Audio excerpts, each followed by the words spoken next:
Thank you, Mr. Chairman. And on that point, Secretary Girton, about, I call it the reverse hockey stick, the acceleration of a project, with multiple experiences throughout it. And I think Tim really hit the point. At this point, we're starting with some fresh workforce. But what do we have to do differently to make sure that fresh workforce turns gray while still building ships, or at least stays with long enough to get up to the speed of the adversaries? The investments we're making in training and improving that capacity has to be met with investments with industry so that we can work on this problem together. We'll do what we can to help them, but it's their business. And they're already appreciating some of the challenges with not being able to deliver in terms of the timing associated with their incentives, right? If they're behind on schedule, they're missing out on profit. So this is our problem together, and we're going to work it with industry. But what we found is that getting people out to the waterfront or in these places where it's physical labor, it's interesting, and it's something you can build a career out of. There's ways of advancing in terms of going in as an apprentice and then becoming a journeyman and then a supervisor. These are great jobs for doing great work for this great nation. What we're finding, though, is if we can hang on to them for 3 years, they're in it for the long term, but we're really learning and we're helping industry figure this out together, is how do we get them to that 3rd year so they'll stay for the long haul? Yeah, well, that's a great point. And when you can get a workforce that works for mission as well as money, that's, I think, a part of the secret sauce. And just let us know what we can do. Now, along those same lines, I think we discussed this the other day.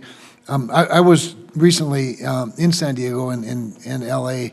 I visited NASCO, as a matter of fact, and learned a lot about some of the things you're talking about right now. But I also visited the Air Force's Collaborative Combat Aircraft, a couple of the programs, and was, I don't mind telling you, a little bit excited about the recent awarding of what I would consider, of the 5 companies that were competing to move forward, the 2 biggest disruptors were chosen, in Anduril and General Atomics. And there are other examples of how we've sort of expanded our industrial base.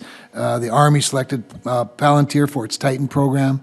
Obviously Space Force, which is new, is only really successful because of some disruptors in industry that sort of kept space alive. SpaceX, eSpace, and a newer entrance into things, Rocket Labs. So clearly the fleet's done a good job of experimenting. In fact, I think the Navy has the best research and development lab in the military. But can you describe any major Navy programs, not just prototypes that have been awarded, sort of innovative or non-traditional contracts or companies that have been able to get in the biz, if you will, and show some real innovation? We've done some amazing innovations in the area of unmanned surface and undersea vessels. I'll let Admiral Pitts talk about that. I did want to talk about how the Navy's effort in kind of larger collaborative aircraft, the MQ-25 refueling aircraft, and we're making great progress. A little bit of a stumble to get that started, but Boeing is doing some important work in getting that aircraft through its testing so we can get in production.